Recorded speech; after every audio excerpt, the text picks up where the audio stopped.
এবং শুভেচ্ছা জানিয়ে শুরু করছি আজকের টাইম এক্সক্লুসিভ। আশা করি সবাই ভালো আছেন এবং যে বিষয়গুলো আজকে আলোচনা করব তা জানাচ্ছি প্রথমে আপনাদের।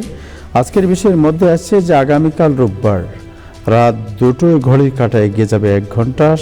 আপনার স্বাস্থ্য, এই স্বাস্থ্যের উপর কী প্রভাব ফেলতে পারে ডেলাইট সেভিং, এই বিষয়টি আজকে it's a very important subject, এটা আজকে আলোচনা করবো আমরা। আমিরাত ফ্লাইট জেএফকে ছেড়েছে, আমিরাতের যে ফ্লাইট ওটা জেএফকে ছেড়েছে দুপুরে দুবাই ঢাকা, দুপুরে আজ দুপুরে ছেড়েছে। দুবাই ঢাকা ফ্লাইট নিয়ে কোনো সংশয়, অনেকেই জানতে চাচ্ছেন যে দুবাই থেকে ঢাকাগামী যে ফ্লাইট ওইটার কী অবস্থা, এই বিষয়টি আজকে আমরা জানার চেষ্টা করব। জ্বালানি তেলের বাজারে উত্তাপ, জিনিসপত্রের দাম নিয়ে কী বলছেন ব্যবসায়ীরা, এই বিষয়টি আজকে আমরা আলোচনা করব। মেয়র মামদানির ফ্রি পার্কিং বন্ধ করার উদ্যোগ, কমিউনিটিতে কী প্রতিক্রিয়া, এই বিষয়টি দেখব আজকে আমরা। লন্ডন থেকে বাংলাদেশের হাই কমিশনার আবিদা ইসলামকে প্রত্যাহার, যা বললেন পররাষ্ট্র উপদেষ্টা। জ্বলছে তেহরান, মধ্যপ্রাচ্য জুড়ে আঘাত, স্যালুটের মাধ্যমে 6 আমেরিকান সেনার লাশ গ্রহণ করলেন ট্রাম্প। দেশ প্রবাসে বাংলাদেশের মনোভাব, এই বিষয়টি আজকে আমরা আলোচনা করব। এবং আজ ঐতিহাসিক 7ই মার্চ, এই 7ই মার্চের তাৎপর্য এবং এর শিক্ষা, এই বিষয়টি নিয়ে আজকে আমরা আলোচনা করব। আজকে অতিথি যারা আছেন তাদের মধ্যে আছেন জনাব ডক্টর BM আতিকুজ্জামান, আমাদের সাথে যুক্ত হবেন রতন তালুকদার, ইব্রাহিম চৌধুরী খোকন, মোহাম্মদ হারুন সেলিম এবং আমাদের সাথে আছেন নাজমুল আহসান। শুরু করব দিনের আপডেট জানাচ্ছেন নাজমুল আহসান। আর ফেসবুকে যারা দেখছেন আমাদের প্রিয় দর্শক বন্ধু এবং শুভাকাঙ্ক্ষী সবাইকে আশা করি অনুষ্ঠানটি শেয়ার করবেন ফেসবুক থেকে। যাই হোক, শুরু করব দিনের আপডেট জানাচ্ছেন নাজমুল আহসান। ধন্যবাদ আবু তাহের এবং ধন্যবাদ টাইম টেলিভিশনের সকল দর্শক শ্রোতা এবং প্যানেল সবাইকে সালাম এবং শুভেচ্ছা। আশা করি আপনারা সবাই ভালো আছেন। আজ শনিবার মার্চ মাসের 7 তারিখ, 7ই মার্চ, বিখ্যাত দিন বাংলাদেশের ইতিহাস এবং বাংলাদেশের স্বাধীনতা সংগ্রামের ইতিহাসে একটি ঐতিহাসিক দিন এটি। মধ্যপ্রাচ্যের যুদ্ধটি বিলম্বিত হওয়ার আশঙ্কা দেখা দিয়েছে। তার কারণ ইরান এবং ইসরায়েল মধ্যে যে যুদ্ধ, সেই যুদ্ধ বিস্তৃতি লাভ করছে। এর পাশাপাশি যুক্তরাষ্ট্রের সাথে যুদ্ধ দীর্ঘস্থায়ী হওয়ার আশঙ্কা দেখা দিয়েছে। তার কারণ ইরান তার যুদ্ধের কৌশল কিছুটা পরিবর্তন করেছে। কৌশল পরিবর্তনের মধ্যে হচ্ছে ইরান যুক্তরাষ্ট্রের যে মিসাইল প্রতিরক্ষা ব্যবস্থা সেটির উপরে আঘাত আনার চেষ্টা করছে। ড্রোন এবং খুব স্বল্প মূল্যে কেনা ড্রোন দিয়ে তারা যুক্তরাষ্ট্রের বিপুল পরিমাণ অর্থে ব্যয় করা মিসাইলের বিরুদ্ধে আক্রমণের একটা প্রাচীর নির্মাণ করেছে। এবং সেই তাতে যুক্তরাষ্ট্রের কিছুটা বাধাপ্রাপ্ত হচ্ছে মিসাইল নিক্ষেপের ব্যাপারে, বিশেষ করে ইনবাউন্ড মিসাইল যেগুলো ছাড়া হচ্ছে। এবং যুক্তরাষ্ট্র যে মিসাইলগুলো ড্রোন এবং ড্রোনের মাধ্যমে যে ওয়ান ওয়ে ড্রোন, যেগুলো ড্রোনগুলো আর ফেরত যায় না, আসার পরে সেগুলি বিস্ফোরিত হয় এবং সেখানে ব্যাপক ক্ষয়ক্ষতির সাধিত হচ্ছে বলে সর্বশেষ রিপোর্টগুলি পাওয়া। ওয়াল স্ট্রিট আজকে জানিয়েছে যে ইরান যেভাবে রাডার এবং যুক্তরাষ্ট্রের প্রতিরক্ষা ব্যবস্থা, রাডার প্রতিরক্ষা ব্যবস্থার উপরে, মিসাইল প্রতিরক্ষা ব্যবস্থার উপর আক্রমণ হানাচ্ছে, এতে এই যুদ্ধ প্রলম্বিত হওয়ার সম্ভাবনা দেখা দিচ্ছে এবং এর ফলে যে একটি দীর্ঘস্থায়ী মেয়াদের জন্য যুদ্ধ জন্য প্রস্তুতি গ্রহণ করা ইতিমধ্যেই হয়তোবা যুক্তরাষ্ট্রের সমর বিশেষজ্ঞরা গুনতে শুরু করেছেন। তবে এই ব্যাপারে প্রেসিডেন্ট ট্রাম্প কিংবা ডিফেন্স ডিপার্টমেন্টের পক্ষ থেকে এখনো কোনো বক্তব্য দেওয়া হয়নি। তবে ইরানের যে ড্রোন আক্রমণ, সেটি যুক্তরাষ্ট্রের জন্য কিছুটা অস্বস্তির কারণ হয়ে দাঁড়াচ্ছে এবং এই ড্রোন আক্রমণের সহায়তা করার জন্য তারা ইউক্রেনের সাহায্য চেয়েছে এবং ইউক্রেন যুক্তরাষ্ট্রকে সেই সহযোগিতা প্রদান করছে। তার কারণ ইউক্রেন ইরানের নির্মিত ড্রোন, যেগুলো রাশিয়া ব্যবহার করে থাকে, সেগুলো শাহিদ ড্রোন সেগুলোর নাম, এবং সেই ড্রোন প্রতিরক্ষা ব্যবস্থা কিছুটা সফল হলো, গড়ে তুলতে পেরেছে ইউক্রেন। এবং সেই প্রক্রিয়াটি যুক্তরাষ্ট্র ব্যবহার করতে পারে কিনা সেই বিষয়ে ইউক্রেনের সাথে যুক্তরাষ্ট্রের এখন পরামর্শ চলছে। তবে বিক্ষিপ্তভাবে আক্রমণ চললো। ইরানের প্রেসিডেন্ট গতকাল জানিয়েছেন যে তারা পার্শ্ববর্তী দেশগুলোতে আর আক্রমণ হানবেন না যদি না তারা আক্রান্ত হন, এবং অতীতের আক্রমণের জন্য সাম্প্রতিককালে যে আক্রমণগুলো হয়েছে সেই জন্য তারা দুঃখ এবং অনুশোচনা প্রকাশ করেছেন। তবে যে ডিফেন্স মিসাইল সিস্টেমের কথা বলেছিলাম, সেগুলি রয়েছে যুক্তরাষ্ট্রের ডিফেন্স মিসাইল সিস্টেম, যেগুলি প্রতিরক্ষা ব্যবস্থা যুক্তরাষ্ট্রের বাহিনীগুলোকে প্রতিরক্ষা দেওয়ার জন্য, সেগুলি রয়েছে কাতারে ইউনাইটেড আরব এমিরেটস, জর্ডানে, বাহরাইন, কুয়েত, সৌদি আরবিয়া, সেগুলো যুক্তরাষ্ট্র অফিস কর্মকর্তারা আজকে সেগুলো জানিয়েছেন, এবং সেগুলি ইতিমধ্যেই একাধিকবার আক্রান্ত হয়েছে ইরানের ড্রোন কর্তৃক। অতএব সেই প্রতিরক্ষা ব্যবস্থাকে জোরদার করার জন্য মূলত যুক্তরাষ্ট্র এখন পরবর্তী পদক্ষেপ গ্রহণ করছে। যদিও তেহরানের উপরে মুহুর্মুহু বিমান হামলা অব্যাহত রয়েছে, এবং তেহরানের জনজীবনও বলা হচ্ছে, তেহরান থেকে পাঠানো রিপোর্টে বলা হচ্ছে সেখানে জনজীবন কিছুটা স্বাভাবিক অবস্থায় চলছে, কাজকর্ম, অফিস আদালতে লোক আসতে শুরু করেছে আবার, সেটিও তারা বলেছে। কিন্তু একই পাশে যুক্তরাষ্ট্রের মুহুর্মুহু বিমান হামলাও চলছে, ইসরায়েলেরও বিমান হামলা সেখানে চলছে।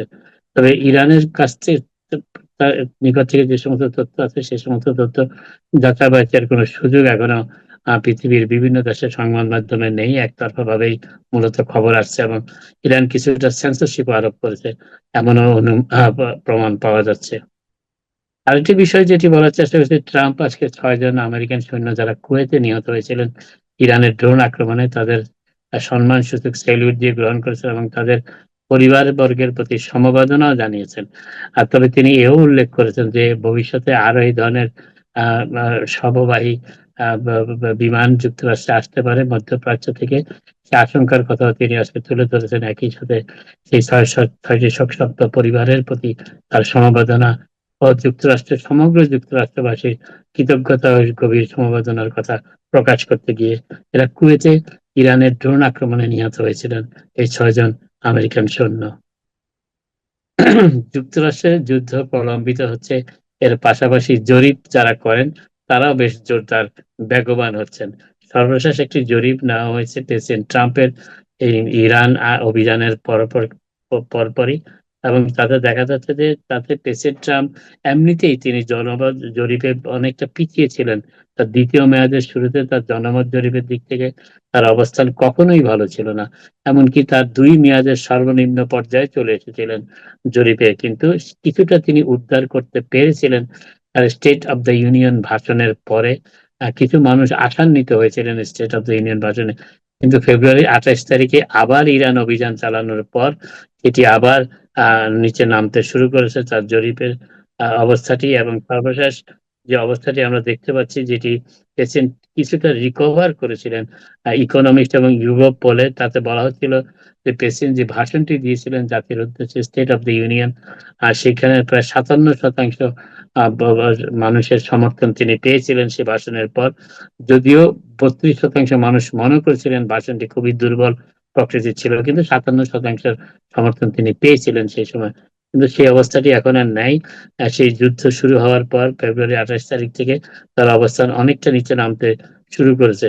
এবং যদিও এটি গ্যালাপ পোল, ট্রাফালগার গ্রুপ যে জরিপটি নিয়েছে, তাতে ইরানের আক্রমণের অভিযানের পর 53.9% তারা অপারেশন এপিক ফিউরিকে সমর্থন করছে, কিন্তু 53.9%, যেটি তা সত্ত্বেও প্রেসিডেন্টের অ্যাপ্রুভাল রেটিং কিন্তু 40.6%-এ তারা সমর্থন করছেন না প্রেসিডেন্টকে।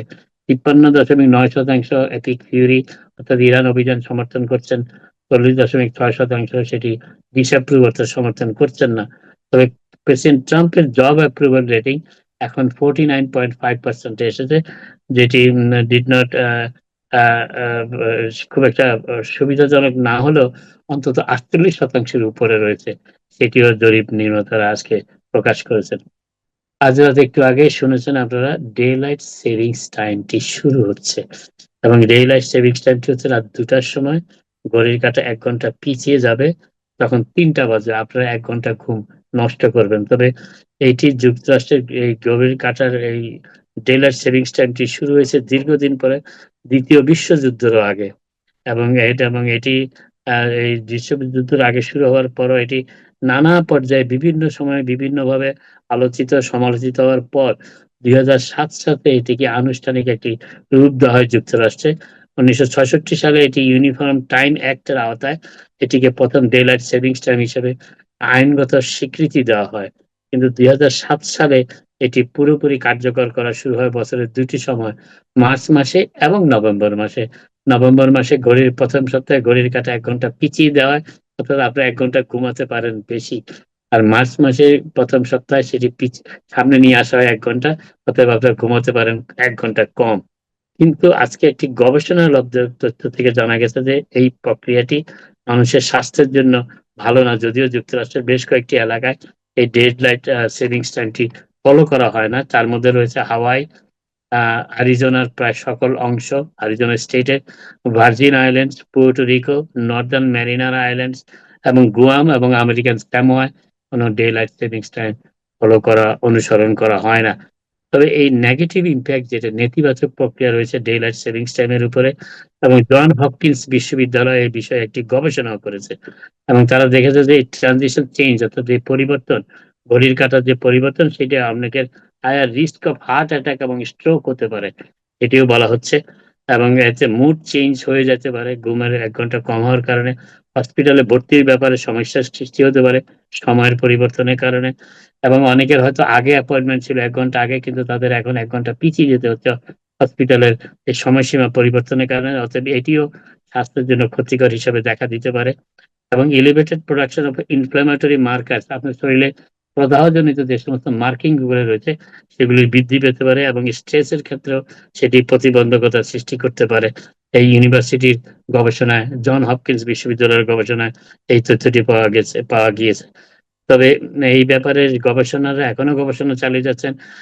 ইউনিভার্সিটি অফ কলোরাডোর বোল্ডার ক্যাম্পাসের গবেষকরা বলেছেন যে এর ফলে যে ক্যান্সার রিসার্চ সেন্টার যেটি রয়েছে সেখানে সিয়াটলের হার্সিসন ক্যান্সার রিসার্চ সেন্টার, তারাও এই বিষয়ে গবেষণা চালিয়েছে এবং তারা দেখেছে যে ফ্যাটাল অ্যাক্সিডেন্ট, অর্থাৎ মারাত্মক অ্যাক্সিডেন্টের সংখ্যা 6% বৃদ্ধি পায় 2020 সালের একটি স্টাডিতে দেখা গেছে এই ডে লাইট সেভিংস এর কারণে। তো যাই হোক, এরপরে আসছি আজকে সর্বশেষ যে তথ্যটি অত্যন্ত গুরুত্বপূর্ণ সকলের জন্য। এমিরেটস এর ফ্লাইট আজ সকাল 8টা 15 JFK বিমানবন্দরে অবতরণ করে এবং যাত্রী নিয়ে সেটি 10টা 40 ফ্লাইট যেটি ছিল সেটি 10টা 50 নিউ ইয়র্ক থেকে ছড়ে যায়। আসার কথা হচ্ছে যে এই ফ্লাইটটির যারা যাত্রী রয়েছেন ঢাকার, তারা দুবাই থেকে ঢাকাগামী ফ্লাইটে উঠবেন এবং দুবাই থেকে ঢাকাগামী ফ্লাইট এখনো এমিরেটস এর ওয়েবসাইট অনুযায়ী সক্রিয় রয়েছে, সচল রয়েছে। অতএব তবে একটি ব্যাপার এখানে মনে রাখা দরকার, সেটি হচ্ছে যে মাত্র একটি ফ্লাইট প্রতিদিন শুধুমাত্র নিউ ইয়র্কে, তবে যুক্তরাষ্ট্রের আরো কয়েকটি ডেস্টিনেশনও প্রতিদিন একটি করে ফ্লাইট আসছে। তার কারণ এমিরেটস কর্তৃপক্ষ জানিয়েছে যে তারা পৃথিবীর প্রত্যেকটি ডেস্টিনেশনে সীমিত সংখ্যক হলেও, যেখানে আগে 6টি 5টি 4টি 3টি ফ্লাইট ছিল, সেখানে কমপক্ষে ন্যূনতম ফ্লাইটটি দিয়েও তারা ফ্লাইট অপারেশনকে স্বাভাবিক করার চেষ্টা করছে। তবে আপাতত যে হিসাবটি দেখা যাচ্ছে তাতে দেখা যাচ্ছে যে মার্চ মাসের 11 তারিখের আগে পরিস্থিতি স্বাভাবিক হওয়ার সম্ভাবনা কম। তবে যেহেতু আসার কথা হচ্ছে যে ইরান বলেছে তারা প্রতিবেশী দেশগুলোতে আর আক্রমণ চালাবে না, হানাবে না, তাহলে এই ক্ষেত্রে এয়ার ট্রাফিক এর ক্ষেত্রে কিছুটা উন্নতি হতে পারে এবং আশা করা যায় আগামী সপ্তাহে 11 তারিখের পর থেকে এমিরেটস এর ফ্লাইট অন্তত স্বাভাবিক হয়ে আসবে যুক্তরাষ্ট্র রুটে, এবং ঢাকা এবং যুক্তরাষ্ট্র রুটটি সচল রয়েছে সর্বশেষ ওয়েবসাইটে তথ্য অনুযায়ী। কাতার এয়ারওয়েজের ফ্লাইট 8 তারিখের আসার কথা ছিল আগামীকাল, কিন্তু কাতার এয়ারওয়েজের ওয়েবসাইটে সর্বশেষ কিছু তথ্য স্পষ্ট করে এখনো বর্ণনা করা হয়নি যে আসলেই তারা কাতার এয়ারওয়েজ ফ্লাইটটি অপারেশন করবে কিনা। তবে বাংলাদেশে যারা যেতে চান তাদের জন্য অন্য এয়ারলাইন্স গুলো এখনো চালু আছে এবং তারা সেখানে সেই এয়ারলাইন্স গুলো ব্যবহার করে দেশে আসা যাওয়া করতে পারেন আপাতত। এখানেই শেষ করি, আবার আপনার সাথে কথা হবে। আপনারা সবাই ভালো থাকুন। Thank you Nazmul Hasan, thank you, আপনাকে অনেক ধন্যবাদ। সো আজকে এয়ারলাইন্সের যে কথা বললেন আপনি দুবাই, এখন আমাদের সাথে আছেন জনাব সেলিম হারুন ভাই, যিনি অ্যাটাবের প্রেসিডেন্ট। সেলিম ভাই, আচ্ছা আপনি কি একটু বলবেন রাতের ফ্লাইটের কি অবস্থা আজকে? রাতে কোনো ফ্লাইট নাই তো। রাতে আজকে একটা ফ্লাইট নাকি, রাতের কোনো ফ্লাইট আজকে যায় নাই? যেটা 8টা 15 আছে সেটা 10টা 40 ছেড়ে গেছে তো, একটি ফ্লাইট না, একটাই ফ্লাইট। তো রাতের কোনো ফ্লাইট আজকে যায় নাই, আর একটাই ফ্লাইট এখন যাচ্ছে। ওকে, আমি একটু বলি। জি ওকে, ধন্যবাদ তাহের ভাই, এবং আজকে আমাদের সাথে যারা আছেন তাদেরকেও আমি ধন্যবাদ জানাচ্ছি। আজকে সকাল 10টা 40 যে ফ্লাইটটা যাওয়ার কথা ছিল সেটা টেক অফ করছে 10টা 50 তো ওটা পৌঁছাবে গিয়ে 8টা, এটা শিডিউল টাইম হচ্ছে 8:50 AM, কিন্তু 8টা 36 গিয়ে ফ্লাইটটা পৌঁছাবে আর কি। দুবাই থেকে পৌঁছবে। দুবাইতে গিয়ে পৌঁছাবে। আচ্ছা, দুবাই থেকে ঢাকা পর্যন্ত, তো এখান থেকে না, ঢাকা সমস্যাটা হচ্ছে দুবাই থেকে ঢাকা ফ্লাইট, অনেকেই বলছেন। দুবাই থেকে ঢাকা পর্যন্ত ওরা এখনো পর্যন্ত কোন ফ্লাইট শিডিউল দেয় নাই। এখন যেটা আমরা দেখতে পাচ্ছি জিডিএসসি যেটা দেখাচ্ছে, ফ্লাইট এখন তারা কনফার্ম করে নাই।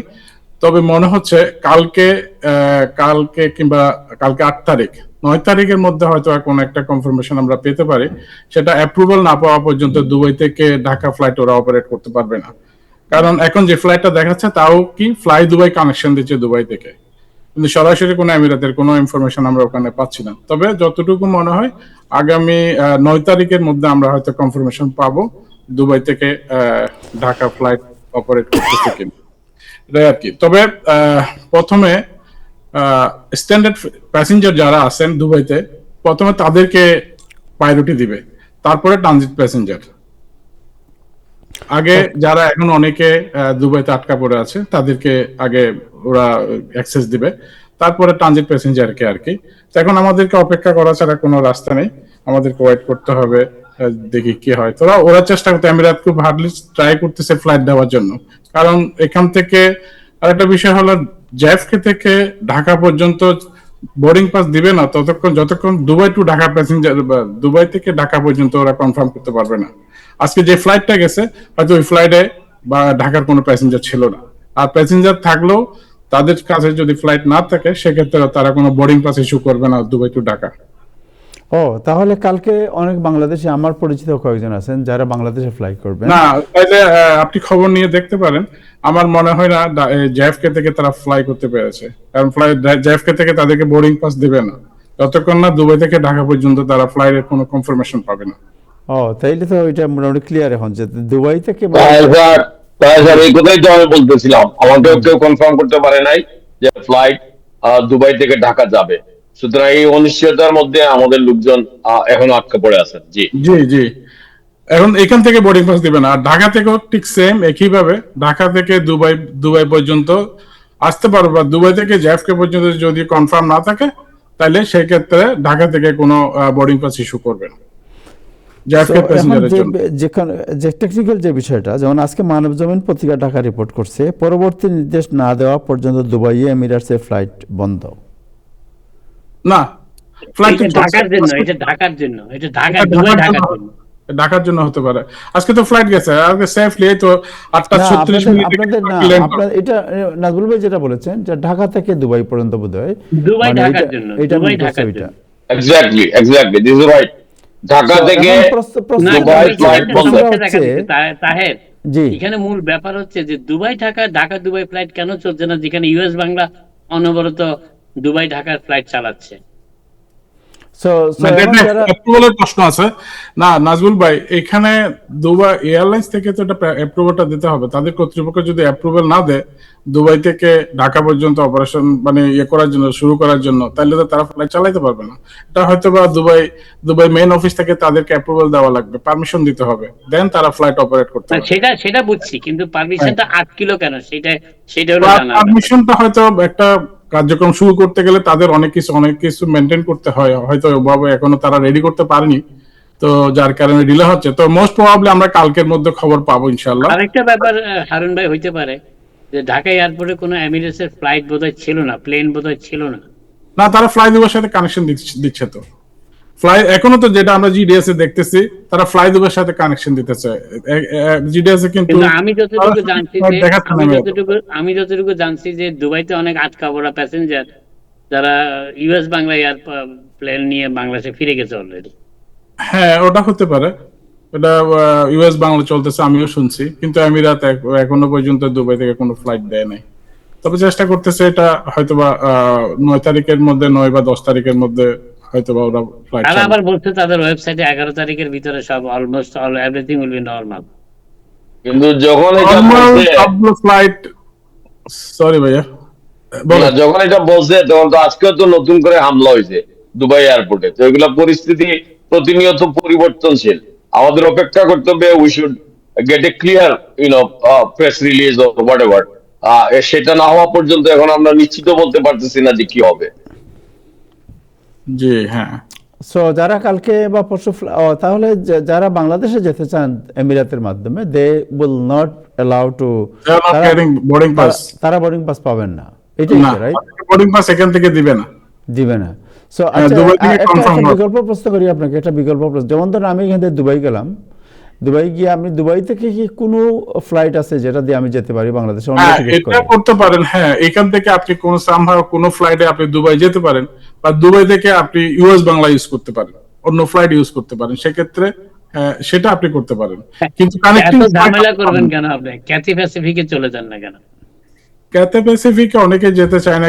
ক্যাথে প্যাসিফিকে মনে করেন আপনার 16 আওয়ার্স আপনাকে শুধু ইয়ে করতে হবে, ফ্লাই করতে হবে লং ওয়ে, তারপর আবার সিট পাওয়া যায় না, টিকেটের দাম বেশি হবে, এটাই আর কি।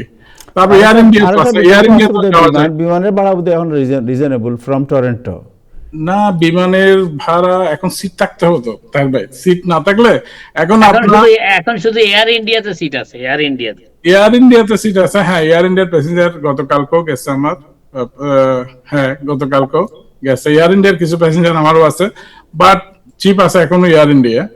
তবে প্রবলেমটা হচ্ছে এয়ার ইন্ডিয়াতে 24 ঘন্টা ওয়েটিং। তো আপনার যদি ভিসা না থাকে সেক্ষেত্রে আপনি যাবেন কিভাবে? রাইট। 24 আওয়ার আপনাকে থাকতে হবে। Thank you. So we got an idea যে জনাব মোহাম্মদ সেলিম হারুন আমাদের সাথে যুক্ত হয়েছিলেন এবং তিনি জানালেন যে বাংলাদেশ এমিরাতে বাংলাদেশ পর্যন্ত আপনি ফ্লাই করতে পারবেন না, আপনি এখান থেকে দুবাই পর্যন্ত যেতে পারবেন। বাট এরপরে তাহলে বাংলাদেশ ফ্লাইট যতক্ষণ পর্যন্ত ওপেন না হবে ততক্ষণ পর্যন্ত যারা বাংলাদেশ যেতে চান তাদের পক্ষে এই ফ্লাইটে কোনো লাভ হবে না। থ্যাংক ইউ হারুন ভাই, আপনাকে অনেক ধন্যবাদ। থ্যাংক ইউ আপনাকে। দর্শক, আমাদের সাথে যুক্ত হয়েছেন আমাদের সবার প্রিয় ডক্টর BM আতিকুজ্জামান, যিনি আমাদের অত্যন্ত একজন স্বনামধন্য চিকিৎসক, আমাদের প্রিয় ব্যক্তিত্ব, কমিউনিটির প্রিয় সজ্জন এবং সুদর্শন একজন ডক্টর। ডক্টরদের মধ্যে তো অনেকেই আছেন, বাট অলসো প্রিয়দর্শিনী বলা হয় যারা মহিলা তাদেরকে। আর প্রিয়দর্শন আমাদের আতিক ভাই। আতিক ভাই, আপনাকে অনেক শুভেচ্ছা জানাচ্ছি।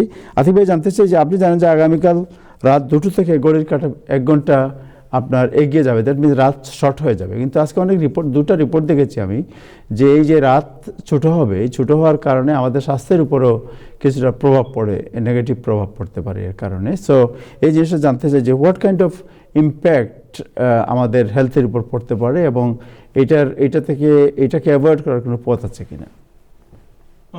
অনেক ধন্যবাদ নাজুল ভাই, সরি তাহের ভাই। আপনার সবসময় আপনি অনেক কমপ্লিমেন্ট দেন, যা হয়তো অনেকটাই আমার পাওয়ার যোগ্য না, কিন্তু আমি না, নাজমুল ভাই বেশি দেয় আপনাকে, আমি বেশি দিই না, নাজমুল সাহেব বেশি দেয় আপনাকে। নাজমুল ভাই আমার খুব প্রিয় মানুষগুলো এখানে আছে, নাজমুল ভাই আছেন, ইব্রাহিম ভাই আছেন, ইব্রাহিম সাহেবের তো চেহারার মধ্যে কোনো সময় হাসি দেখবেন না, অলওয়েজ রাগ একটা ভাব আছে, ওইটা নিয়ে আপনি চিন্তা করতে পারেন যে রাগ কম। সেটা তো জি উনি ফ্লোরিডা ঘুরে আসলে আর রাগ থাকবে না।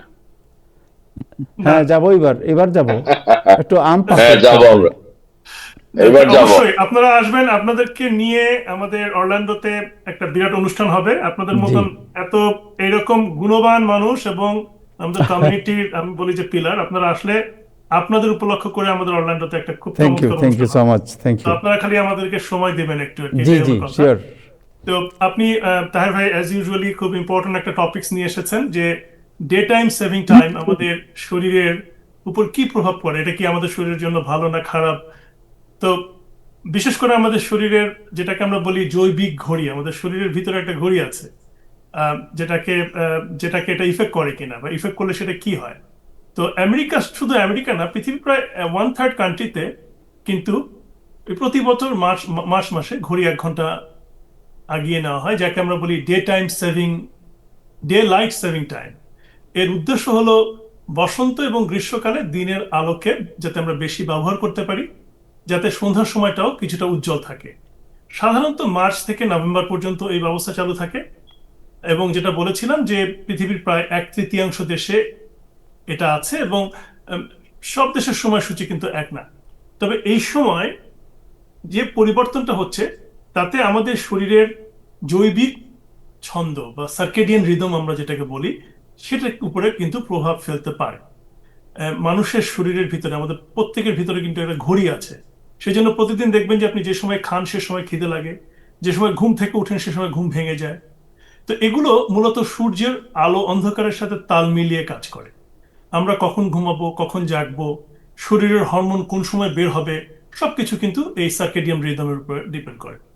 যখন হঠাৎ করে আমাদের এই ঘন্টাটা 1 ঘন্টা এগিয়ে যায়, যেটা হবে আজকে রাতে, তখন আমাদের অনেকেরই ঘুমের সময়সূচি কিন্তু বিঘ্নিত হয়। প্রথম কয়েকদিন মানুষের ঘুম কম পায়, ক্লান্তি অনুভব করে, মনোযোগ কমে যায় এবং দৈনন্দিন কাজে কিছুটা অসুবিধা হয়। অনেকদিন ধরে ধারণা ছিল যে এই সময় পরিবর্তনের জন্য হার্ট অ্যাটাকের পরিমাণ বেড়ে যায়, কিন্তু গত বছর 1,70,000 মানুষের উপর আমেরিকাতে তথ্য বিশ্লেষণ করে যেটা জানা গেছে গবেষণা করে, যে ডে লাইট সেভিং হওয়ার কারণে আসলে হার্ট অ্যাটাক উল্লেখযোগ্যভাবে বাড়ে না। তবে যারা গবেষণা করেছেন তারা বলেছেন সমস্যা শুধু কেবলমাত্র প্রথম দিনের না, এটা শরীর যে এটার যে হ্যাবিচুয়েটেড করে নেয়, এটা করতে কিন্তু কয়েকটা মাস সময় লেগে যায় এবং এটা আমাদের শরীরের জৈবিক ছন্দে কিছুটা পতন ঘটায় এবং শরীর মানিয়ে নিতে একটু দেরি করে। এ কারণে শরীরের ভিতর এবং পরিবেশের ভিতরে একটা দীর্ঘস্থায়ী একটা অসামঞ্জস্য তৈরি হয়ে যায়। অনেক বিশেষজ্ঞ এটাকে বলে ক্রনিক মিসঅ্যালাইনমেন্ট বা দীর্ঘমেয়াদী সময়ের অসামঞ্জস্য। তো কি করা যায়? ঘুমের ঘাটতি দীর্ঘদিন ধরে চলতে থাকলে শরীরের নানা রকমের পরিবর্তন দেখা যায়, যেমন স্ট্রেস হরমোন বাড়তে থাকে, রক্তচাপ বাড়তে থাকে, শরীরে ইনফ্লামেশন কিংবা প্রদাহ বাড়তে থাকে। এসব পরিবর্তন দীর্ঘমেয়াদী হৃদরোগ, হার্ট অ্যাটাক কিংবা স্ট্রোকের ঝুঁকি বাড়িয়ে দেয়। আরেকটা গবেষণায় দেখা গেছে যে যারা নিয়মিত প্রতি রাতে 6 ঘন্টার কম ঘুমান তাদের হার্ট অ্যাটাকের ঝুঁকি প্রায় 20% বেড়ে যায়। এছাড়া দীর্ঘদিন যদি আপনি পর্যাপ্ত না ঘুমান তাহলে ওজন বেড়ে যায়, অবস্ট্রাকটিভ স্লিপ অ্যাপনিয়া হয়, হাই ব্লাড প্রেশার হয়, আমাদের ইররেগুলার হার্টবিট বা হৃদযন্ত্রের অনিয়মিত স্পন্দন, যেটাকে আমরা বলি অ্যাট্রিয়াল ফিব্রিলেশন, বেড়ে যায় এবং অ্যাট্রিয়াল ফিব্রিলেশন কিন্তু স্ট্রোকের সাথে রিলেটেড। এবছর গবেষণায় দেখা গেছে যে বিশেষ করে যারা 50-এর উপরে যারা আছে তাদের কম ঘুমের সাথে ইররেগুলার হার্টবিটের একটা সম্পর্ক আছে। তাই এই যে এই 1 ঘন্টা করে কম ঘুমের যে একটা সমস্যা হবে, এটাকে আমাদেরকে মানিয়ে নিতে হবে। এবং স্পেশালিস্টরা বলেন যে যারা দীর্ঘ সময় করে এই ঘুমটা ঠিক মতন হচ্ছে না এবং ঘুমের স্বাস্থ্যবিধি ঠিক মতো পালন করছে না, তাদের কিন্তু আস্তে আস্তে স্বাস্থ্য ঝুঁকি বাড়তে থাকে। তো তাহের ভাই যে কারণে এই ব্যাপারটা নিয়ে এসছেন যে ডে লাইট সেভিং টাইমকে আমাদেরকে একটু বিশেষভাবে গুরুত্ব দিতে হবে, কারণ যেহেতু প্রতিদিন 1 ঘন্টা ঘুমের পরিমাণ কমে যাবে, আমাদেরকে ঘুমটাকে ওইভাবে অর্গানাইজ করতে হবে, একটু আগে ঘুমানো, যাতে ওই ঘুমের যে গ্যাপটা হচ্ছে কমে যাচ্ছে সেটাকে আমরা মানিয়ে নিতে পারি শরীরকে।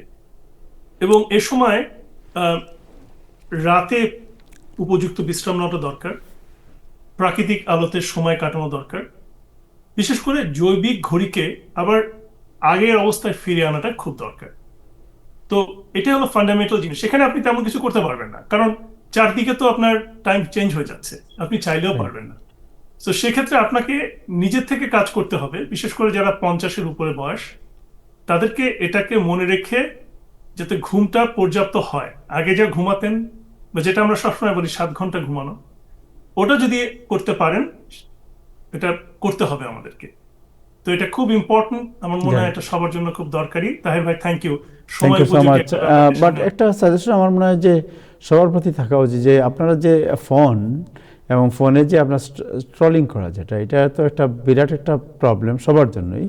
সো আমার মনে হয় এখন থেকে সবারই প্র্যাকটিস করা উচিত যে সার্টেন টাইম রাত 10টার পরে ফোনটাকে কাছে না রেখে দূরে একটু রেখে ঘুমিয়ে যাওয়া আপনার। কারণ ফোন কাছে থাকলে it is the cause of one of the major cause to disturb the আপনার স্লিপ। কারণ যখনই আমরা ঘুম লাগছে না তখনই আপনি ওই যে ফোনের মধ্যে অন্ধকারের শুয়ে শুয়ে ফোন দেখছেন, আপনি কি আছে, ফেসবুক দেখছেন, ইনস্টাগ্রাম দেখছেন, অথবা আপনার টিকটক দেখছেন, অথবা নিউজ পড়তেছেন।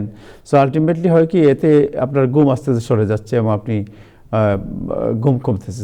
2 ঘন্টা দেখা যাবে, 2 ঘন্টা 3 ঘন্টা চলে গেছে রাতে, আপনি বুঝতেই পারেননি কোন দিকে চলে গেছে। না, ঠিক বলেছেন। জি, কি বললেন? ভুক্তভোগীর কাছে নিজে যে প্রসেসের মধ্য দিয়ে যান তার কাছ থেকে এই রোগের বিবরণ পাওয়াটা আমাদের জন্য যারা সচেতন থাকবো এটা খুবই জরুরি। এবং মানে আমি আপনি আরেকটা কাকে প্রাসঙ্গিক ইঙ্গিত জিনিস বলি, কি মানে আমি ইঙ্গিতটা কাউকে আপনার ইঙ্গিত ইঙ্গিতে দিচ্ছি বোঝা না, যায় নাই। আমি ইঙ্গিত দিচ্ছি না, আমি মনে করতেছি যে আপনি মানে এই প্র্যাকটিসটা করে থাকেন দেখেই আপনি ভুক্তভোগী, আপনারা এবং আবার আমাদের 2-3টা উপকারের তথ্য জন্য সময় তো পাঠান আমাদের আমাদের নিউজ, রাইট? আমাদের আমাদের উপকারের জন্যই যে আপনি এটা বলতেছেন এই ব্যাপারে আমার কোনো সন্দেহ নেই। না না, আমার আপনাকে একটা তো আমি জিনিস, আমি এখানে বিদগ্ধ জন আছেন, এই যে টাইম বদলানো, এই স্টোরিটা আমি এখন বলতে এই 40 বছর ঠিক করতে পারি নাই, সময় বাড়ে না কমে, বা এই এই এই এই জিনিস থেকে তো এই দেশ থেকে মুক্ত হবো না, মানে অনেক জিনিস চলে, এটা এটা কি লেগে, মানে কি কি কি উপকার হয়, মানে মানে কি এই এই এক ঝামেলা প্রত্যেক বছর মনে রাখা, কোন দিন কাজে যাবো, কোন সময় ডাক্তারের বর্ণনা হবে, কোন সময় ঘুরতে করবে, এই আজরাইলা পেশাল থেকে কি বাইরে আর কোনো পথ নাই। মাঝে মাঝে শুনলাম যে এটা কংগ্রেসে আইন পাস হইতেছে এটা বাতিল করার জন্য, কোন কোন স্টেটের বিরুদ্ধে, 19টা স্টেটের বিরুদ্ধে, কিন্তু এটার কেন ফয়সালা হয় না? What's wrong with that? আপনি যেটা বলছেন যে এই যে ট্রল যেটা কি রাত্রে ঘুম আসে না, তারপরে এই ফোনের মধ্যে নিউজ দেখা, আপনাকে তো আমরা নিউজ পাঠাই একদম বুড়েও, এবং এগুলো ম্যাক্সিমাম নিউজই পাঠাই আপনার প্রিয় আপনার মহান ব্যক্তিত্বের উপর যেসব নিউজ থাকে, এবং আপনি সকালে ঘুম থেকে এবং এটা যে সারা রাত আপনি এটা খুঁজতে থাকেন, এটা আমার কোনো সন্দেহ থাকে না। তাহের সাহেব আমাকে মানে এই আমাদের প্রেসিডেন্ট ডোনাল্ড ট্রাম্পের যত ভিডিও আছে এগুলো আমাকে পাঠাইতে থাকবে সারা রাত দিন। আমার মনে হয় এই লোকের আর কোনো কাজই নাই যে সারা মানে এই ডোনাল্ড ট্রাম্প কি করতেছে, এবং ভালো কাজ না, কোনো ভালো কাজ না, মানে এই যত এটা নিয়ে যত ট্রল করা যায়, যত হাসি, যত মানুষকে এংরি করা যায়, এই ব্যাপারে উনি যে এক দায়িত্ব পালন করেন, এবং আমার সম্ভবত এখানে যারা আলোচনায় আছেন তাদের কাছে এটা বিলি করেন যে এই ব্যাপারে কালকে আলোচনা হবে। আমি তো নিজে বানাই নাই, যেটা সোশ্যাল মিডিয়ায় থাকে এটা আপনাকে আমি পাঠাই। জি জি জি, না এই মহান দায়িত্ব যে আপনি খুব নিষ্ঠার সাথে বছরের পর বছর পালন করতেছেন এই ব্যাপারে আমার কোনো সন্দেহ নেই। My goodness. Thank you. আজকে থেকে আপনাদের বিনোদনের জন্য অনেক ধন্যবাদ। থ্যাংক ইউ আতিক ভাই, আপনাকে অনেক ধন্যবাদ। থ্যাংক ইউ অনেক সো মাচ। ধন্যবাদ, ভালো থাকবেন। থ্যাংক ইউ, আপনিও ভালো থাকবেন। থ্যাংক ইউ, আপনাকে অনেক ধন্যবাদ। জনাব রতন তালুকদার, আপনাকে শুভেচ্ছা। রতন তালুকদার সাপ্তাহিক জন্মভূমি পত্রিকার সম্পাদক। জনাব রতন তালুকদার এবং ইব্রাহিম চৌধুরী খোকন, আপনাদের সাথে আলোচনা করতে চাই যে বিষয়টি, তা হচ্ছে যে আপনার ইরান আক্রমণ এবং আমাদের কমিউনিটির প্রতিক্রিয়া এই বিষয় নিয়ে।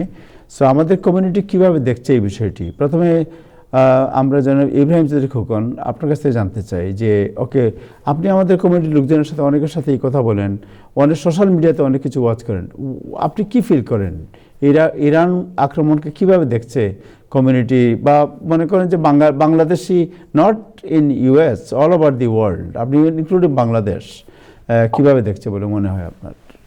জি, আমি একটু সংক্ষেপে করি, মানে এইটার মধ্য দিয়ে দুবাইতে, আবুধাবিতে আমাদের কিছু প্রবাসী ভাইরা থাকেন, সেখানে দিনরাত পরিশ্রম করে খেটে খাওয়া মেহনতি মানুষ, তারা বাংলাদেশ থেকে টাকা পয়সা খরচ করে গেছেন, সেখানে আবুধাবিতে তারা শ্রমিকের কাজ করেন। তো আবুধাবিতে এসে ইরানের একটা বোমা পড়ছে, এটা পড়ার পর ওনারা উল্লাস প্রকাশ করতেছেন যে ইরান এই আবুধাবিতে মারছে। এরপরে ওনাদের ধরে ওদের ভিসা বাতিল করা হয়েছে, এবং মানে ওদেরকে দেশে পাঠানোর প্রসেস চলতেছে, এই ধরনের সংবাদ আমরা পেলাম। আপনি যদি এই ইরান, আর এটা তো একটা অসম যুদ্ধ, যুক্তরাষ্ট্রের সাথে ইরানের মধ্যে একটা দেশ পারবে এটা কেউ মনে করেন না, কিন্তু আপনি বাংলাদেশের পত্রিকাগুলো পড়ে দেখবেন যে ইরান প্রায় জিতে যাচ্ছে, মানে একটু মানে প্রায় জিতার সমসাময়িক। এবং আপনি এই আমেরিকায় যারা থাকেন তাদের সাথে আপনি কথা বলে দেখবেন, এই থাকেন আমেরিকায়, আসছেন, আমরা ফোন করে বলুন দেখছেন ইসরায়েলের কাছে ওই কি অস্ত্র বিক্রি করতেছে, আরে আমেরিকা কি কোনোদিন গোলাপ ফুল বিক্রি করছে নাকি কারো কাছে? এই অস্ত্র বিক্রি করে তো আমেরিকা আজকে এই এই শক্তিশালী দেশ হয়েছে। এই আমেরিকায় আপনি থাকার জন্য আসছেন। আর মুসলমান দেশ বলতে শুধুমাত্র আমি দেখি যে আমি কাজ করি যেখানে, সেখানে বেশ কিছু মধ্যপ্রাচ্যের মুসলমানরা আমাদের সাথে কাজ করেন, তাদের মনোভাবে একমাত্র বাংলাদেশি মুসলমানরা ওনারা মনে করতেছে যে ইরানকে সমর্থন করাটা যেমন একটা মুসলমানই দায়িত্ব। এই এই এই এই এই আত্মপ্রবঞ্চিত বাংলাদেশিরা যে মানে এই আমেরিকায় থাকেন, মানে ঘুরে ঘুরে আমেরিকার স্বার্থের বিরুদ্ধে কথা বলেন। আমি এটা যারা বলতে পারেন তারা পারেনি, কিন্তু আমি এর উত্তরটা পাই না। তো এই ব্যাপারে আমাদের রতন তালুকদার ভালো বলতে পারবেন এর কারণটা কি, মানে এর কারণটা কি? আমেরিকায় থাকেন, আমেরিকায় খান, আবার আমেরিকার অমঙ্গল চান। এখন এই দেশটা যুদ্ধে, এই যুদ্ধে যুক্তরাষ্ট্র কি হারবে? যুক্তরাষ্ট্র হারলে কি আপনার লাভ হবে? যুক্তরাষ্ট্র ক্ষতিগ্রস্ত হলে কি আপনার লাভ হবে? আর ইরান যে ক্রমাগত হামলা করে এই যে মুসলিম দেশগুলা যেখানে আমাদের লক্ষ লক্ষ প্রবাসীরা আচ্ছা, আছে আমরা তাদের ক্ষতিগ্রস্ত রতন করছে। তালুকদার সাহেবের কাছ থেকে শুনি এখন, আপনি তো বলছেন। শুনে জি জি জি রতনদার কাছ থেকে শুনে। হ্যাঁ, ইব্রাহিম চৌধুরী খোকন, অনেক অনেক ধন্যবাদ, ভালো লাগলো আপনার বক্তব্য শুনে। তাহের, আপনাকে অনেক ধন্যবাদ having me with you, thank you very much. সাথে যারা আলোচক রয়েছেন তাদেরকেও শুভেচ্ছা জানাচ্ছি। ইরান এবং আমেরিকার যুদ্ধ, এই ইব্রাহিম চৌধুরী খোকন কিছুক্ষণ আগে যেটা বললো যে একটা অসম যুদ্ধ হচ্ছে, এবং এটা কতজন লোকে বলতে পারবে যে এই যুদ্ধে ইরানকে আমেরিকা পরাস্ত করতে পারবে। বিষয়টি একটু অন্য দৃষ্টিকোণ থেকে যদি আমরা দেখি, সেটা হলো বিষয়টি আমেরিকা এবং আমরা যারা ইমিগ্রেন্ট আমেরিকান এবং যারা ইলিগাল আমেরিকান, বলতে বাংলাদেশিদের কথাই আমি বলছি, বা যারা প্রসেসে আছে, বিষয়টি কিন্তু খুব স্পর্শকাতর।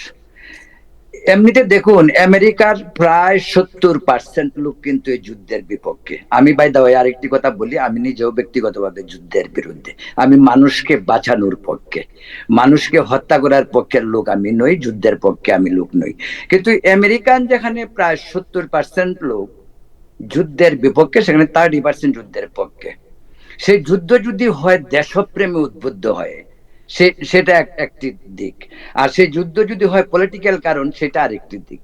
আর এই যুদ্ধ যদি হয় আবার বাণিজ্যিক কারণ, যেটা ইব্রাহিম চৌধুরী খোকন বলছে, আমেরিকা কিন্তু পৃথিবী জুড়ে গোলাপ ফুল বিক্রি করে না, আমেরিকা পৃথিবীতে মিসাইল বিক্রি করে।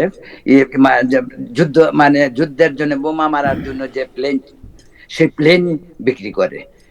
এটাই তাদের ইনকাম, এবং যুগ যুগ ধরে তারা এই পজিশন আছে। এখন বাংলাদেশি কেন ইরানকে সমর্থন করে অধিকাংশ?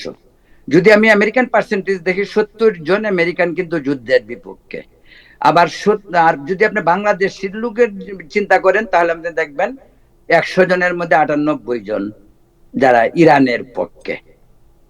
যে ইরানের পক্ষে এটা মনে হয় যেন এরা এমন ভাবে বিষয়টাকে তারা বিবেচনা করে, যেটা করা উচিত নয়, যে এটা জেহাদ, যুদ্ধ শুরু হয়েছে ইসলামের, এই যুদ্ধ ইসলামের বিরুদ্ধে বা ইসলামের পক্ষে নয়, বা ইসলামিক জনগোষ্ঠীকে হত্যা করাও নয় বা বাঁচানোও নয়। যুদ্ধটা একটি রাষ্ট্রের সঙ্গে, একটি রাষ্ট্র ভেরি পলিটিক্যাল, ভেরি বিজনেস এর সঙ্গে ইনভলভ অনেকাংশে। তো এই যে ইব্রাহিম চৌধুরী কখন বললে যে আমরা কেন, আমাদের আমেরিকায় আমরা যারা বসবাস করি, আমাদের কয়েকটি কারণ রয়েছে। তার একটি অন্যতম প্রধান কারণ, যারা এই দেশে ইমিগ্রেন্ট সিটিজেন, তাদের জন্য একটু সমস্যা যুদ্ধের বিরুদ্ধে কথা বলা। যদিও কথা বললে কিচ্ছু হবে না, কোনো কিছু হওয়ার ব্যাপার না। এই জন্য আগে বলছি স্পর্শকাতর বিষয় বলি। আর যেহেতু যুদ্ধটা হচ্ছে একটি মুসলিম দেশের সঙ্গে, তা আমি মুসলিম, তা আমি স্বাভাবিক আমাকে অন্ধভাবে মুসলিম এটাই আমাকে সাপোর্ট করতে হবে। তবে আশ্চর্যের বিষয়, কিন্তু বাংলাদেশে যখন আমরা চিন্তা করি যে শিয়া সুন্নি নিয়ে, শিয়ারা যখন তাজিয়া মিছিল নিয়ে ঢাকা শহরে বের হয়, তখন কিন্তু তারা নির্বিঘ্নে ঘরে যাইতে পারে না। প্রায় প্রতি বছরই ঢাকায় কিন্তু তাজিয়া মিছিলের উপরে কিন্তু আক্রমণ। কিন্তু আজকে দেখুন কি, আজকে শিয়া সুন্নি সব একাকার হয়ে গেছে। কারণ ইরান একটি মুসলিম দেশ, যদিও শিয়াদেরকে পুরোপুরি ভাবে সুন্নিরা মুসলমানও মনে করে না, কিন্তু তারা আজকেও সেটাকে সাপোর্ট করে বা ইসে করে, সেটা ধর্মীয় ব্যাপার। এটা খুব দুঃখজনক, আমি মনে করি যে ধর্মের দৃষ্টিকোণ থেকে একটি সম্প্রদায় তাকে যুদ্ধের পক্ষে বিপক্ষে কথা বলবে, সেটা খুব দুঃখজনক। যেমন আজকে ইব্রাহিম চৌধুরী খোকন, এই দেশে 40 বছর তিনি রয়েছেন, তিনি আমেরিকান সিটিজেন, তিনি অবশ্যই বাংলাদেশি বংশোদ্ভূত আমেরিকান।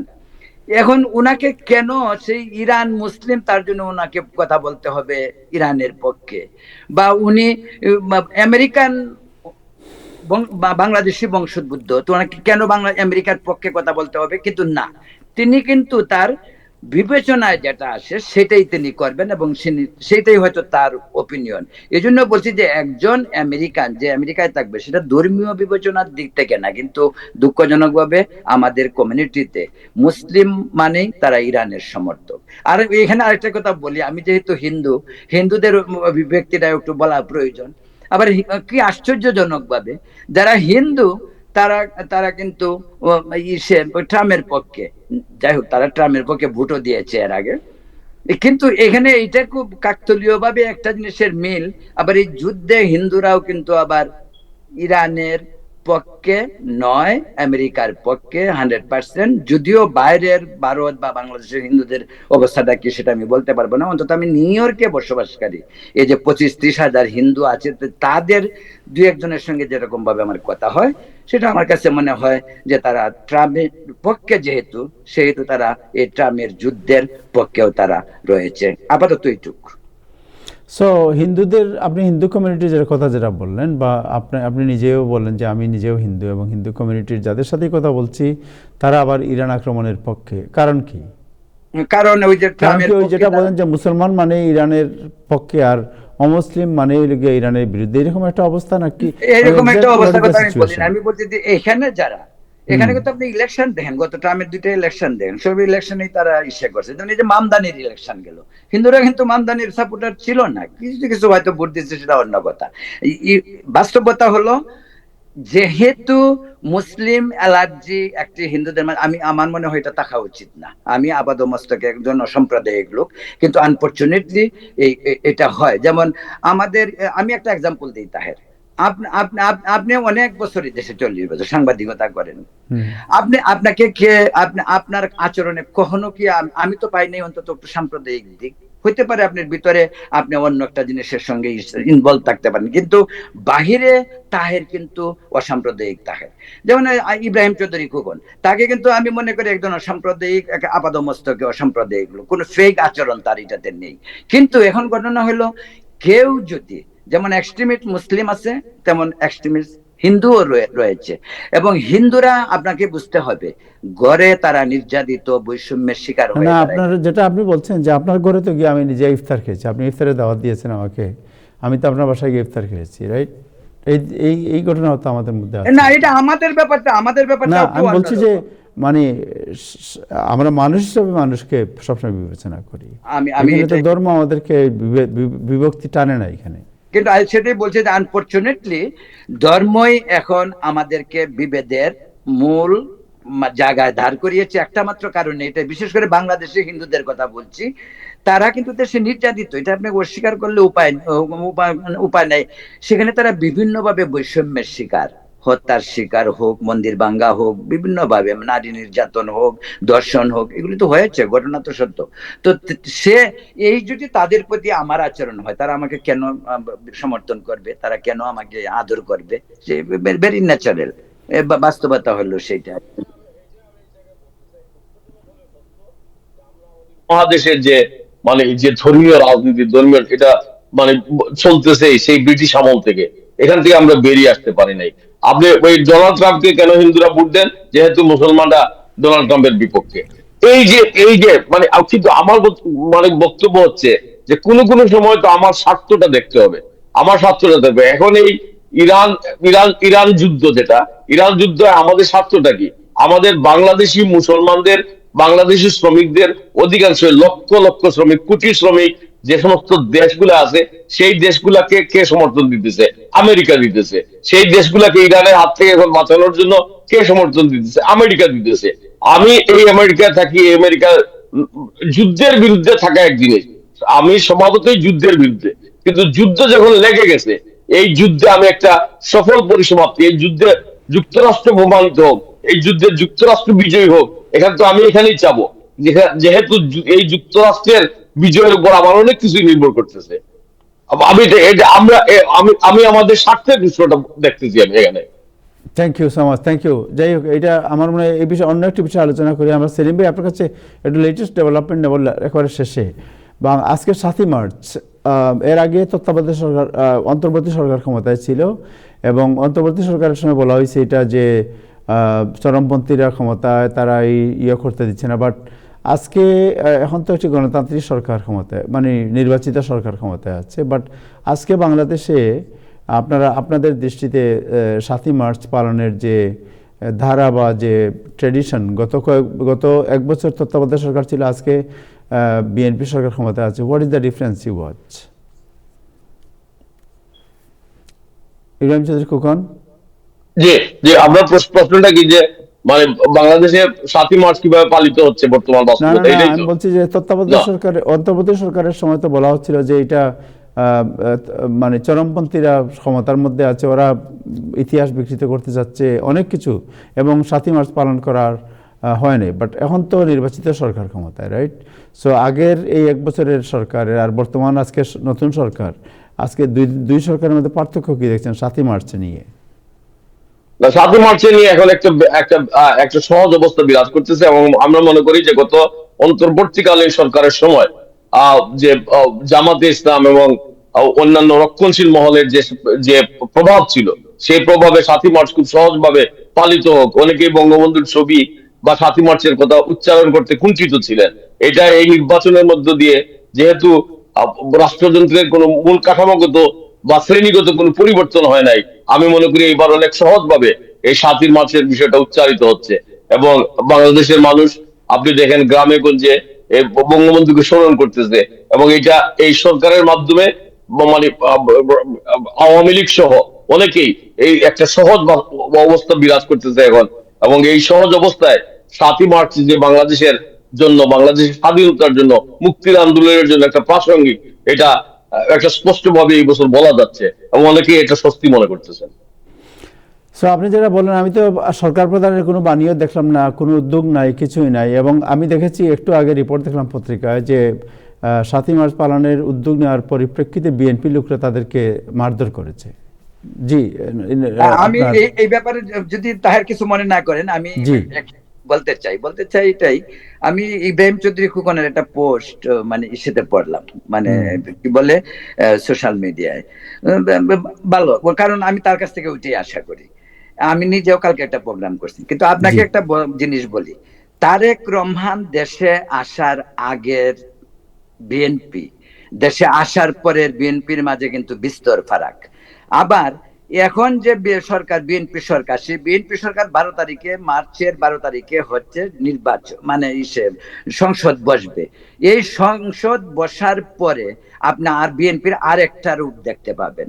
কারণ বিএনপি এখন এই 7ই মার্চ নিয়ে কথা বলে, বঙ্গবন্ধু নিয়ে কথা বলে বিএনপি ঝুঁকিতে যেতে চাচ্ছে না। এই কারণেই, কারণ 12 তারিখে যে সংসদ বসবে, সেই সংসদে জামাত এবং এনসিপির সেটা তাদের লক্ষ্য করতে হবে। কারণ এখানে অনেক ধরনের ইসে রয়েছে, কনফ্লিক্ট রয়েছে, যেটা বিষয়টা গণভোট এবং জুলাই সনদ। তাই এই জুলাই সনদ এবং গণভোট নিয়ে যেহেতু পার্লামেন্টের একটা শেষ মোটামুটি দেখতে চাচ্ছে বিএনপি, আমি বললাম তো বিএনপি কে 12 তারিখের পরের বিএনপি কে আপনি অন্যরকম বিএনপি দেখবেন।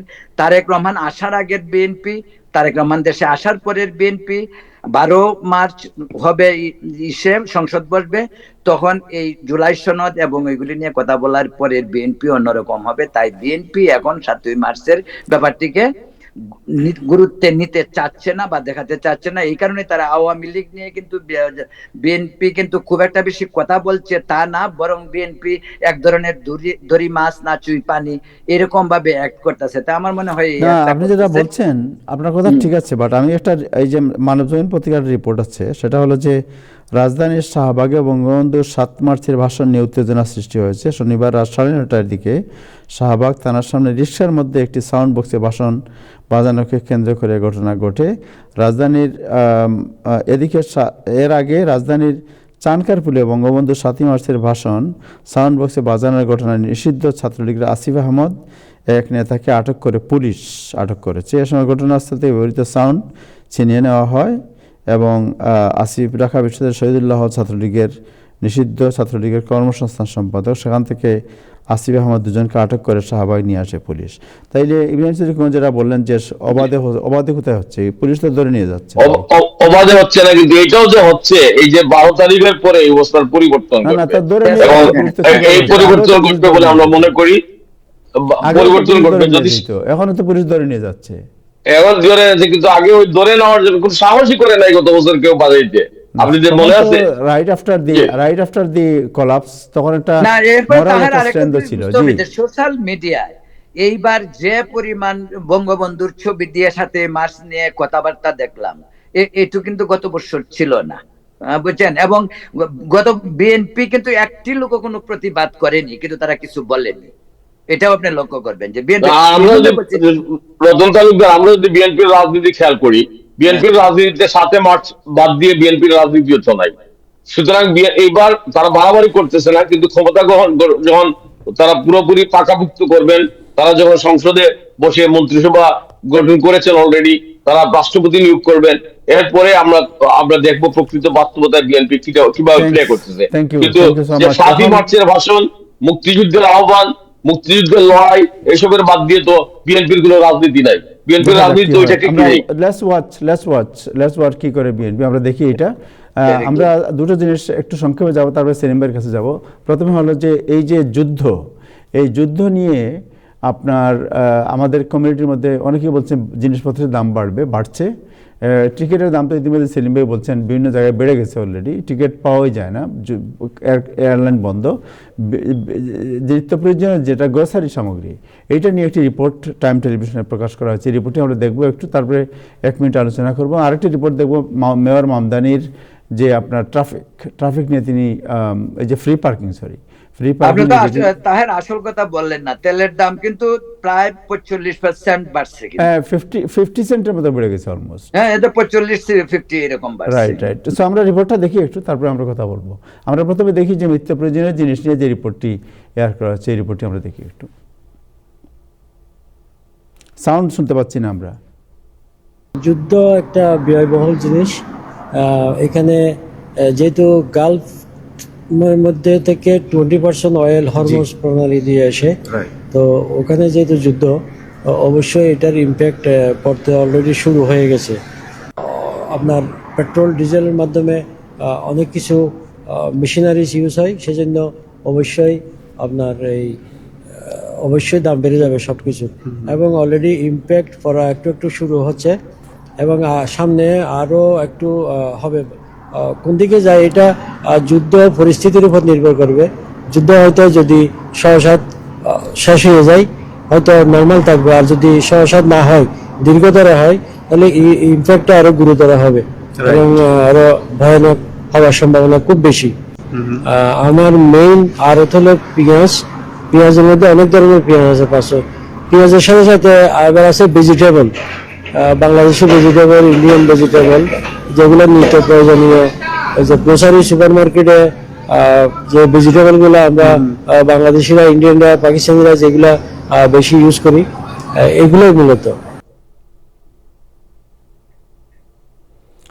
সো আমরা পুরো রিপোর্টটা দেখতে যাচ্ছিলাম। আমার কাছে মনে হয় আংশিক দেখলাম পুরো রিপোর্টটা। আমরা যে রিপোর্টটা এয়ার হয়েছিল এই রিপোর্টটা আমরা দেখতে যাচ্ছিলাম, বাট এটা বোধহয় প্রিপেয়ার নাই আমার সম্ভবত। বাট আরেকটা রিপোর্ট এয়ার করা হয়েছে মামদানির যে ফ্রি পার্কিং নিয়ে যে রিপোর্টটা একটু দেখি আমরা।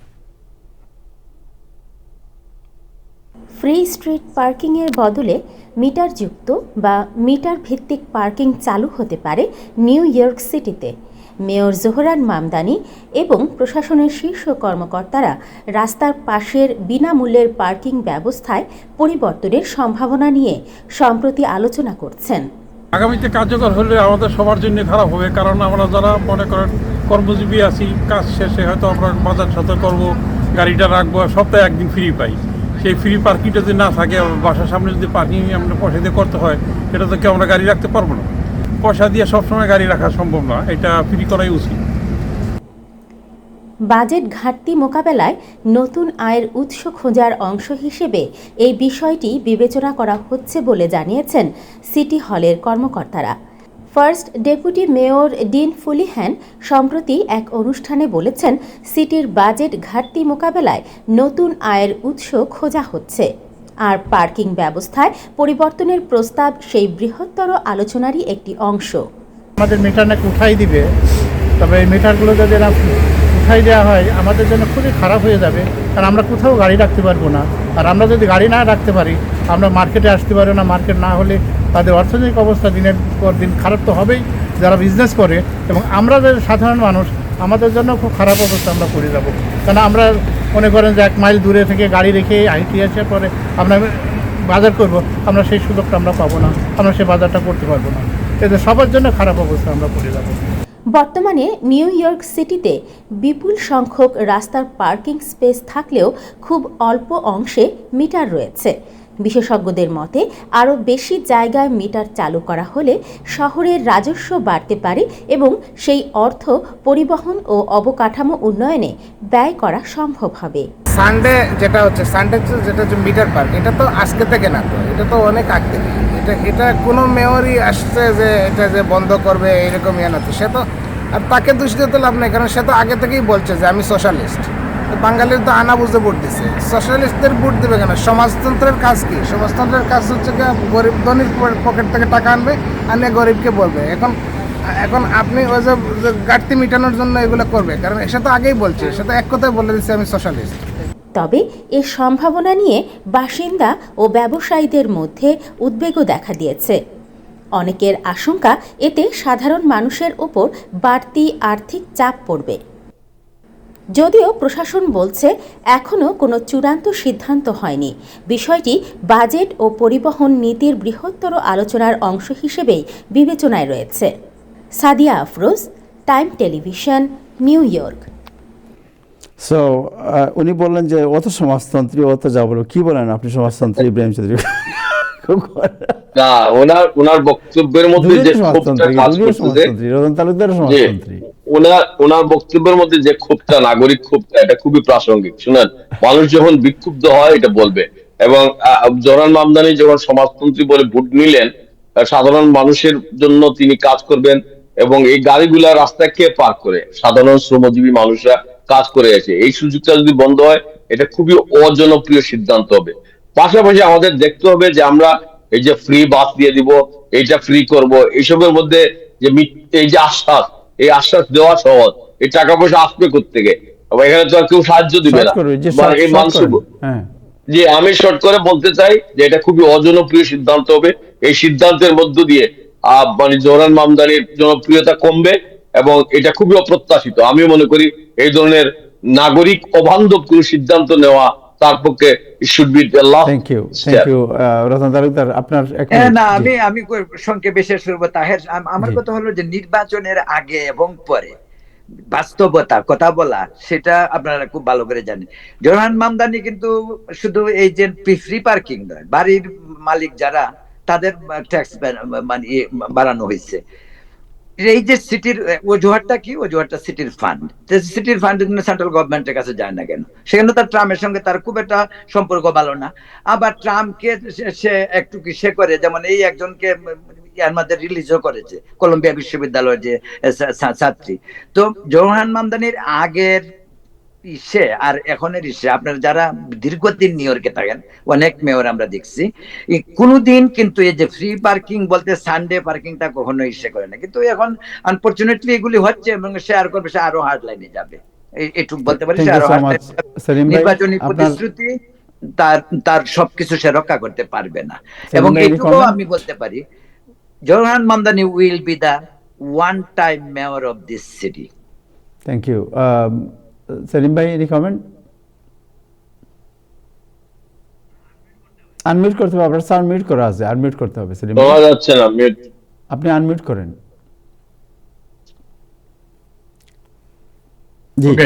আমি যেটা বলবো আমাদের প্যাসেঞ্জারদের উদ্দেশ্যে, এখন যেহেতু আমরা একটা সিচুয়েশন আমাদের সামনে আছে, তো অপেক্ষা করতে হবে, ধৈর্য ধরতে হবে। কারণ এমিরাত এয়ারলাইন যেহেতু শুরু করেছে, তারা চেষ্টা করবে তাদের নেক্সট ফ্লাইট বাড়ানোর জন্য।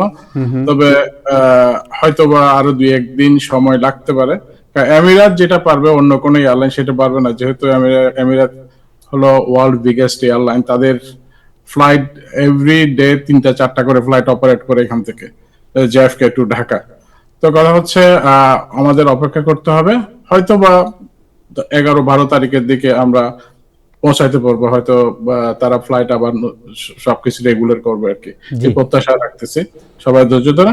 আর যদি কেউ চেঞ্জ করতে চায়, রিশিডিউল করতে চায় বা রিফান্ড করতে চায়, রিফান্ডের জন্য তারা অলরেডি বলেই দিয়েছে যে 31 তারিখের মধ্যে যারা রিফান্ড করবে বা রিশিডিউল করবে তারা করতে পারবে। রিফান্ডের জন্য কোনো পেনাল্টি চার্জ করবে না, এবং রিশিডিউল করলে তারা করে দিবে। তো আমি মনে করি বেটার হবে যে যেভাবে আছে সেভাবে অপেক্ষা করা, যে ফ্লাইট ওরা রিজিউম করলে তারা ফ্লাইট পাবে, নো ম্যাটার হোয়াট। হয়তো 1 দিন 2 দিন 3 দিন পরে হবে আর কি। এইটুকু আমি বলবো। সবাইকে ধন্যবাদ। Thank you so much. Thank you জনাব সেলিম, আপনাকে, সেলিম হারুন ভাই, আপনাকে অনেক ধন্যবাদ আমাদের সাথে যুক্ত থাকার জন্য। এবং সময় দেওয়ার জন্য। থ্যাংক ইউ রতন তালুকদার, আপনাকে অনেক ধন্যবাদ এবং কৃতজ্ঞতা। থ্যাংক ইউ ইব্রাহিম চৌধুরী খোকন, আপনাকেও। দর্শক, আজকে এ পর্যন্তই, আগামীকাল আবার দেখা হবে। সবাই ভালো থাকবেন। খুদা হাফেজ।